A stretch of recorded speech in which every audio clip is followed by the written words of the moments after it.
দেখো আজকের রেসিপি হচ্ছে নেনুয়া আলু সয়াবড়ি আর ছোলার ডাল দিয়ে একটা রেসিপি, সুন্দর একটা রেসিপি। তো রেসিপিটার জন্য আমি কি এমনভাবে বানিয়েছি, চলো রেসিপিটা তোমাদের কাছে শেয়ার করি।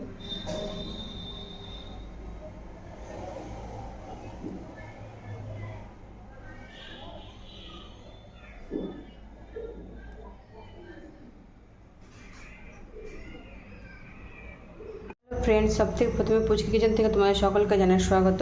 Welcome to Puchki kitchen. Puchki কিচেনে আজকে রেসিপি হচ্ছে দেখো ঝিঙে আলু দিয়ে একটা রেসিপি, সুন্দর একটা রেসিপি। তো ঝিঙে নিয়েছি, পরলতা ঝিঙে বলো চাই ঝিঙে বলো চাই নেনুয়া বলো, নেনুয়ার সবজি।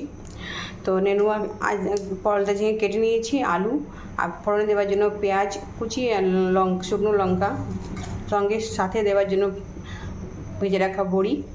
আর এখানে দেখো নিয়েছি ছোলার ডাল ভিজিয়ে নিয়েছি, আর পেঁয়াজ বাটা, আদা রসুন লঙ্কা বাটা। তো চলো রেসিপিটা রান্না করি। দেখো কড়াইটা বসিয়ে দিয়েছি গ্যাসে, আর এবার আমি এখানে তেল দিয়ে দেবো।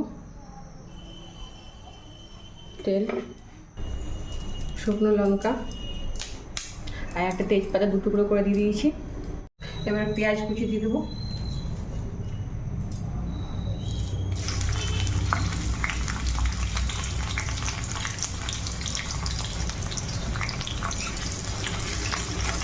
পেঁয়াজটাকে খুব লাল করে ভেজে নেবো। দেখো পেঁয়াজটা ভাজা ভাজা হয়ে গেল। এবার এখানে সব মশলা মিক্স করে দিয়েছি। রেড চিলি পাউডার দিয়ে দিয়েছি, তার সঙ্গে রেড চিলি পাউডার, মশলাটাকে এবার ভেজে নেবো।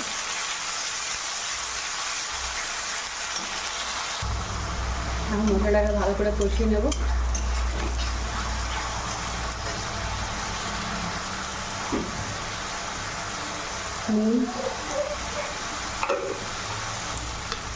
এরপর হলুদ দিয়ে দেবো।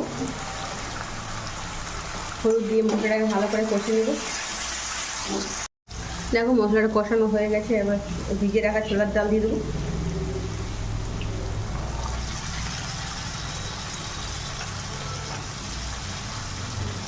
আর একটু কষিয়ে নেব মশলাটাকে, ছোলার ডালটাকে। এরপর কেটে রাখা মশলাটা কষানো হয়ে গেছে, কেটে রাখা পরলতা ঝিঙ্গা দিয়ে দেবো, নেনুয়া দিয়ে দিলাম। এটাকে ভালো করে চালিয়ে ভালো করে মশলার সঙ্গে মিক্স করে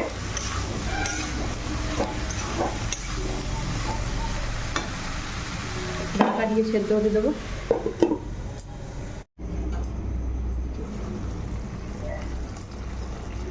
দেখো নেনুয়ার মধ্যে কত জল বেরিয়েছে, আর নেনুয়াটা সিদ্ধ হয়ে কতটুকু হয়ে গেছে দেখো। এই জলটাতে আমি একটু ভালো করে ভেজে নেব, তারপরে জল দিয়ে সয়াবড়ি দিয়ে রান্না করব। আর একটু ঢাকা দিয়ে সেদ্ধ করে নেব।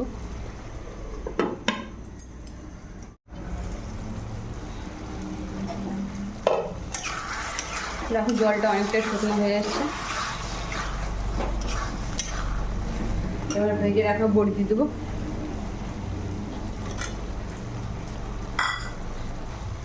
ওই বাটিতে অর্ধেক বাটি জল।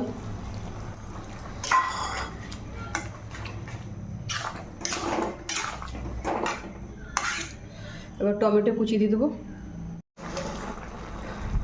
দেখো কেটে রাখা টমেটো কুচি দিয়ে দেবো।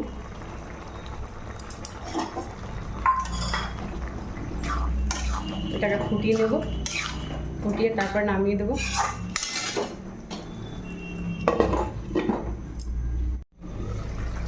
দেখো রান্নাটা হয়ে গেল। এইভাবে আমি বানিয়েছি আলু, ঝিঙ্গা, সয়াবড়ি, ছোলার ডাল মিক্স সবজি।